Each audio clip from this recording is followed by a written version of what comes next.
Yesterday we began discussing that Avraham Avinu, after Sarah, Imenu passes away, he summons his slave Eliezer to go seek out a wife for Yitzchak, his son.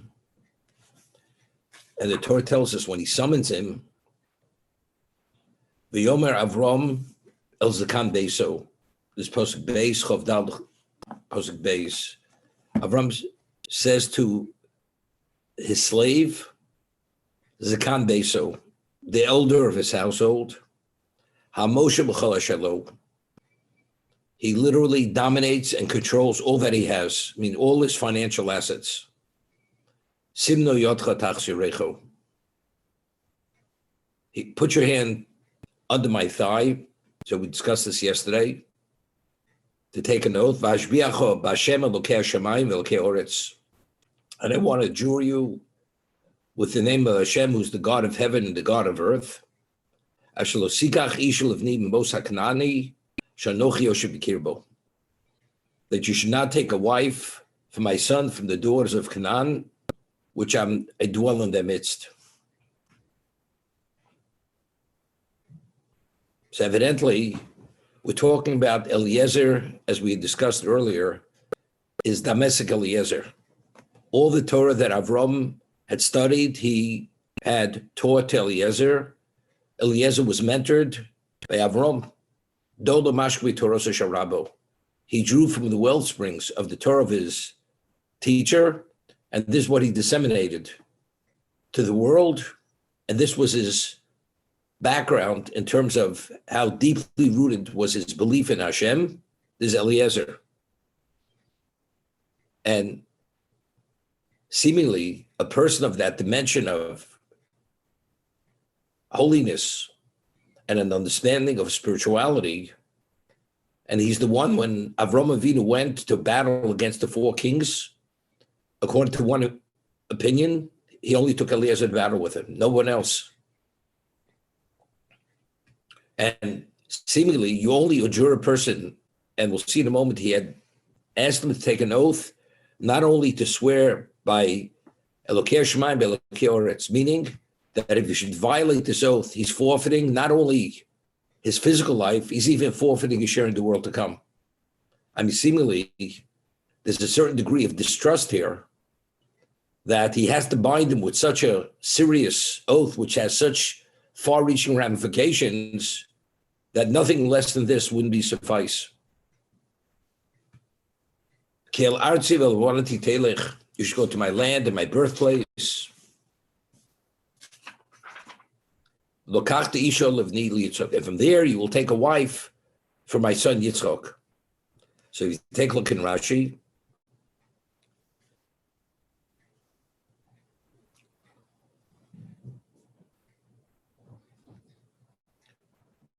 Posuk Zayin, V'lo Omer V'lokei Oretz. He did not say V'lokei Oretz, U'lomalo Omer Vashbiacho. Omer lo Achshav V'lokei Hashemayim V'lokei Oretz. Shulgalpiv B'fi Abrios. Now God is known as the God of heaven, the God of earth, because people have become accustomed to understand who he is. Avok Shel Kachani Beisovi.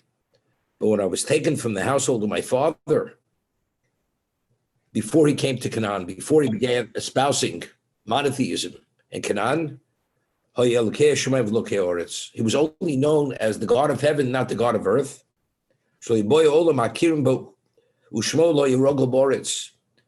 The terrestrial beings, humanity, did not recognize who he was.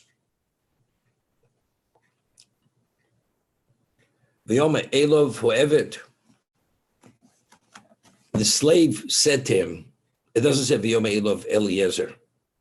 Seemingly, when he summoned, it says he summoned his slave, the elder of his household, the one oversees all his financial affairs and everything else. So he's not mentioned by name. He'd say, which we'll discuss in a moment, seemingly, it's almost insulting. I mean, Eliezer has a name.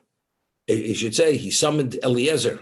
We should identify him for who he is. No. Who is Eliezer? He's Eved. He's a slave. the elder of his household, who oversees all his personal financial affairs. How does Eliezer respond? V'yom elov ho'eved. I mean, the Torah should say v'yom elov Eliezer. Eliezer is a person. So, if in fact the Torah tells us he responded as Eved, elov ho'eved. Eved means that Eliezer recognized and understood that even though he's Eliezer, although he has all this level of accomplishment and of the past and the present and his value, he's still Eved. What is his value? His value versus his relationship to Avram, with anything. He's Eved. I'm a slave. I'm a chattel. And he asks, as this negated, subordinated chattel to his master,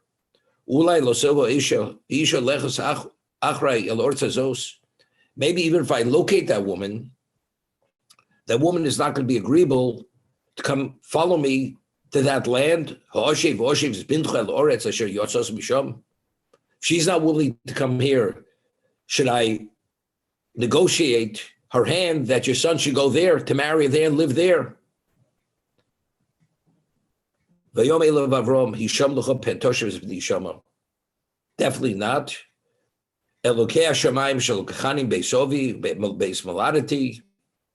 So over here, he refers to him as Elokei Hashamayim, as we said, Rashi explained.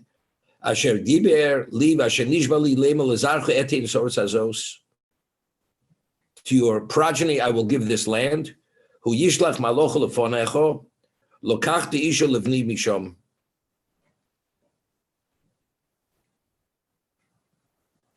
Now, when he says Asher nishbali lazarecho etin soros hazos, he says Hashem Elokei Hashamayim, who had taken me from Beis Ovi, from my father's house and my birth location, and had spoken me. To your progeny, I will give this land. Now, and he says, he will send his maloch, lokachti isha levni misham. He will send his angel. Now, how was Avram so certain that it's nothing to worry about? She's waiting there just to be taken. What happened after the Akedah? We read right after the Akedah, Avram was informed through divine communication that Milcah had given birth. And Rivka was born, and she was the soulmate, the designated matriarch for Yitzchak.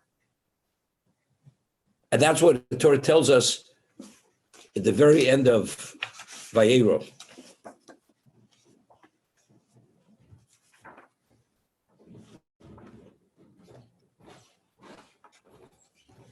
Vayachar haidvorim ho'eler. Besuel gave birth to Rivka. Besuel. But Vayugad, I understand. Milcah gave birth to Besuel. Hine yolda Milcah gamhi bonum lenochra chicho. Es utz bechorov es buzov es bukumel.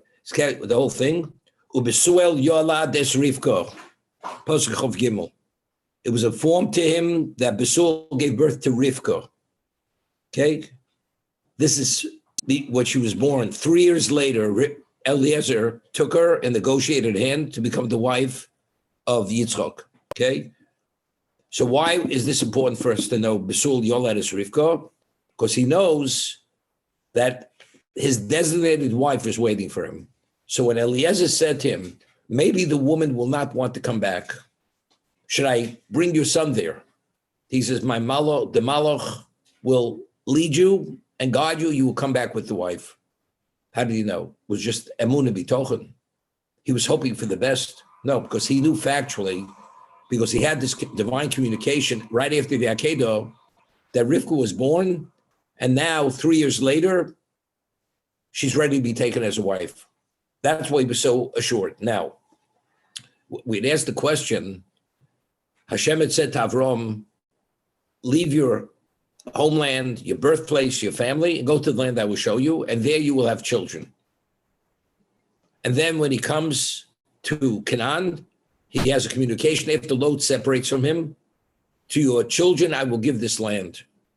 The Torah tells us Avram builds a mizbeach, an altar, and Rashi says, why did he build the altar? For the Besura Tova, for the good tiding that he was informed that he's going to have a son. So Avram initially told me you can have a son. To your children, I will give this land. And he believes. Fast forward, right before he had the name change, and he was told about the circumcision. So Avram says to Hashem, what's the good of all this blessing? The one who oversees all my assets, all my affairs, he'll be my heir. Zgan Desi, Damascus Eliezer. The Damascus Eliezer, he's going to be my heir. And Hashem says, no. The one who comes out of your innards, that person will be your son. So we asked a question, did Avram think for a moment, Chas v'sholom, Hashem reneged? They originally promised he was going to have a son. When it comes to the land, again, he alludes that there's going to be a son. And all of a sudden now, he's questioning whether it's going to happen or not. So we'd explained, the only time Eliezer is mentioned as Damascus Eliezer, Eliezer the Damascus is at that point.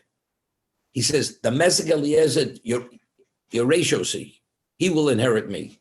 What is Damascus? It's an acronym for Dolamash Torah Rabo. Meaning, the Gemara tells us that Kol Amlabe Torah Leben Chavir Kilu Yoldo. Avram Avinu thought at this point, especially since the Zodiac had said, Avram Ein Lo Ben, so how was Hashem's word going to be fulfilled? Through this understanding that when you mentor a person in the Torah, it's like you gave birth to that person. So it's going to be the spiritual son. That's who Hashem referred to. Hashem says, no. It's the son that's going to be your physical son. He's going to be a spiritual and physical, but he's going to be your physical child, not your spiritual child that you created through mentoring him in Torah. We explained this yesterday. So now, how did Avram understand and know that you can't build a Klal Yisrael on someone who comes from a cursed stock?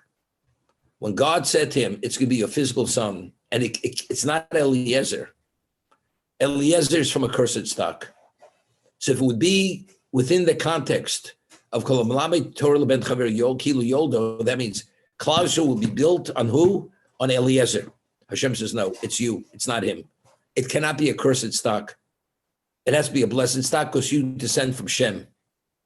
So now he says to Eliezer, you don't qualify. So when he asked him over here, Ulais lo sova isha leleches achroi, what was the basis for that question?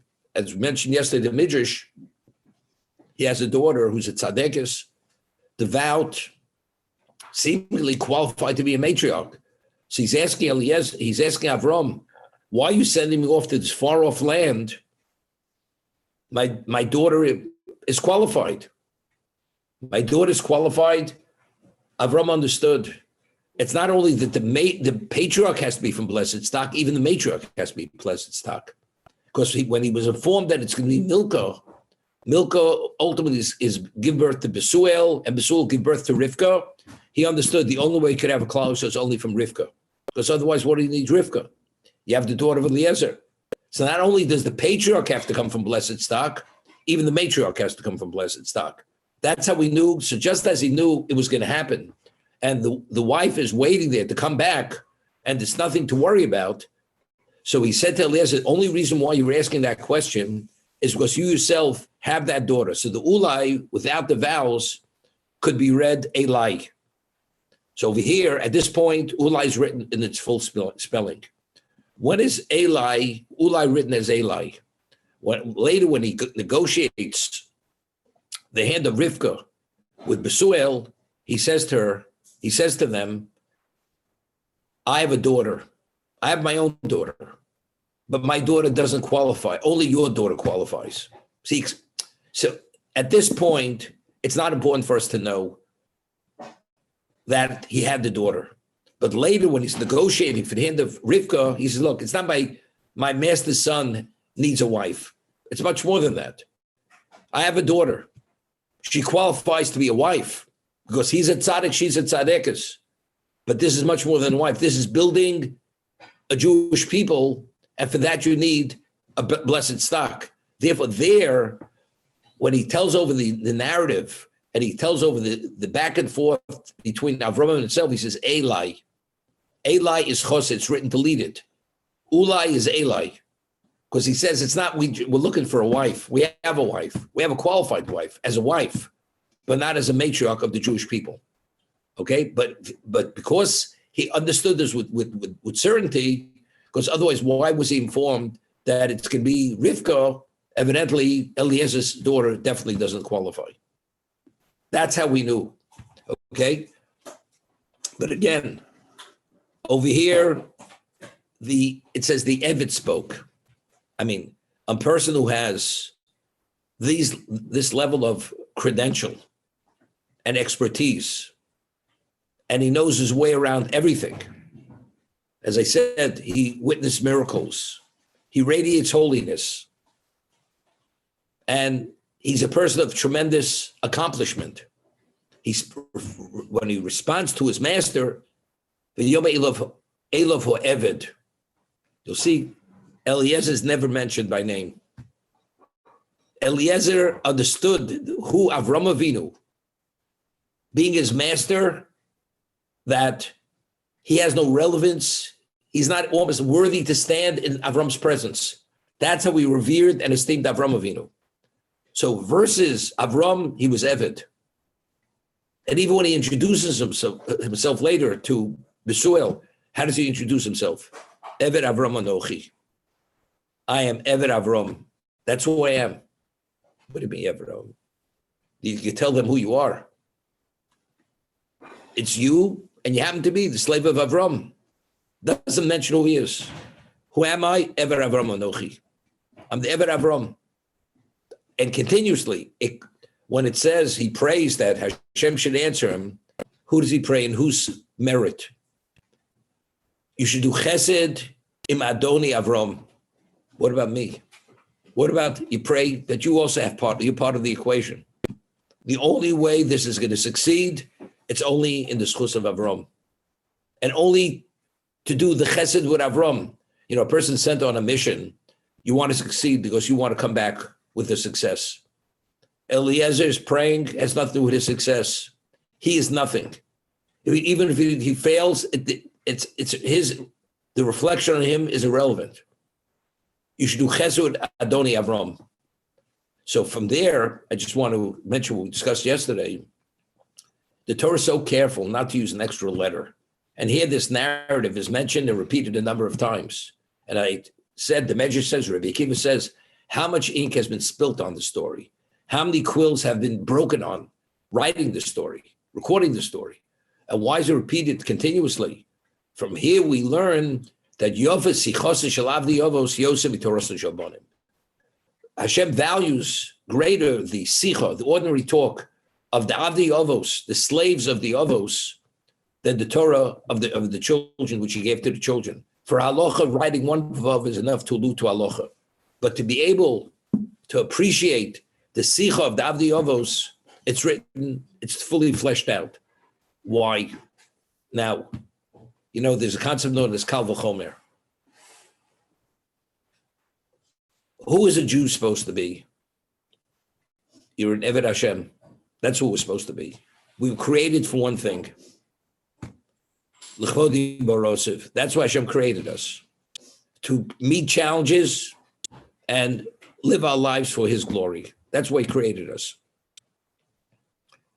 So what do we draw from Eliezer? Eliezer, who is what? Is the slave of what? Of a mortal. And look at degree of negation, how he negated himself, despite his level of accomplishment. Everything is attributed to his master. He has no identity. He's literally anonymous regarding anything that has to do with his master. Eved Avram Anochi.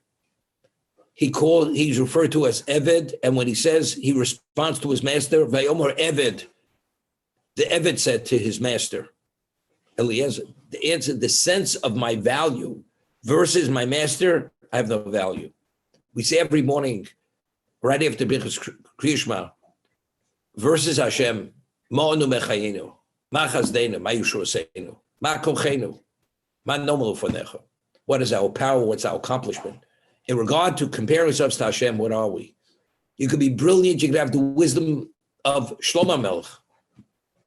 It's Kavli Mado, Kavli Haskel. It's like we're born without intelligence, period. Versus Hashem. But, we could say it from today, we know it. But you know something? When you do the vanilla deal, Jay, right? It's, of course, because, I've had a relationship all these years. And I have my MBA from wherever. And I this and that. And I have this investment capital. I have this. There's nothing to do with that. The reason why you're going to succeed is only if Hashem wants you to succeed. You have nothing to do with the ultimate success. Nothing. You have the pawn on the board who's negotiating the deal. Eliezer, everything he was, and he was a lot more than any of us in terms of accomplishment, in terms of his profound understanding of many things. And who is he? Eved Avram Anochi. I'm Avram's slave.